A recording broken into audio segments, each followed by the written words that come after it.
Mes chers amis, bonsoir et bienvenue pour ce nouvel épisode d'IRL. Préparation. Bah quoi, c'est physique de troller.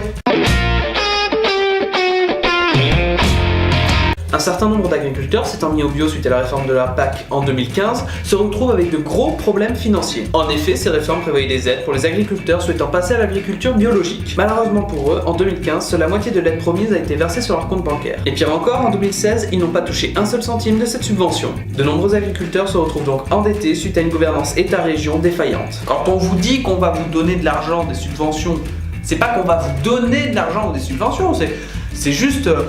Voilà, une image. Faut pas tout prendre au pied de la lettre. Oh là là, mais ces pecnos, ils comprennent rien aux finesses du langage, de la politique. Le fait divers d'aujourd'hui ne nous amène pas aux États-Unis, mais au Paraguay. En effet, c'est sur une autoroute du Paraguay qu'ont été capturées ces images de deux tourtereaux copulant sur une moto. Personnellement, je pense que ce genre de dérive, c'est dû à une mauvaise interprétation de l'acronyme YOLO. You Only Live Once. Les gens doivent penser que ça veut dire on ne vit qu'une fois, éclatons-nous, faisons l'amour sur des motos. Non putain, non, ça veut dire on ne vit qu'une fois, essayons de pas crever bêtement. Une nouvelle loi va bientôt faire son apparition pour les responsables d'associations. En effet, il leur sera donné la possibilité de prendre 6 jours de congé sans solde pour qu'ils puissent s'occuper de leur association. Une loi qui, selon les prévisions, pourrait toucher plus de 2 millions de Français. Bon, à 3, on lève la main pour savoir qui s'en bat les couilles. 1, 2... Non mais... Attends, j'ai dit 3 au moins.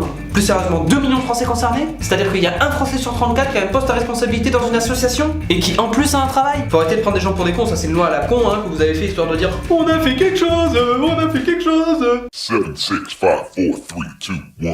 Le président des États-Unis Donald Trump semble ne pas faire l'unanimité. En effet, les sorcières du monde entier se liguent contre lui dans un rituel visant à écourter la durée de son mandat. Mais heureusement pour lui, un groupe catholique pro-Trump a décidé de le défendre à coups de prière. Même le surnaturel se ligue contre lui, faut arrêter. Qu'est-ce que vous croyez? Il y a de la solidarité entre les trolls, On va pas se tirer dans les pattes. C'est un bon gars, Trump, je vous l'ai dit, c'est un bon gars. Du coup, il y a un autre groupe de trolls qui est venu à sa rescousse. Solidarité entre trolls. Quoi? Des catholiques pro-Trump? Oui, mais c'est un autre nom pour troll, ça, non?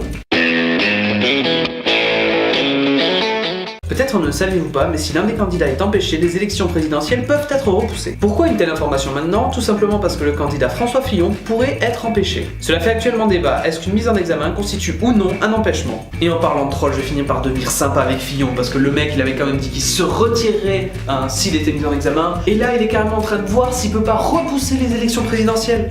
Non mais sérieusement, au début je le taillais, mais là je dis respect,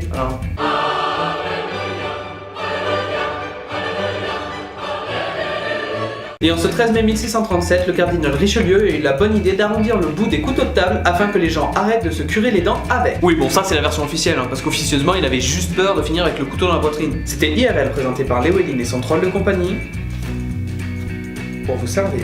Bon, une fois n'est pas coutume, je vais vous dire au revoir gentiment.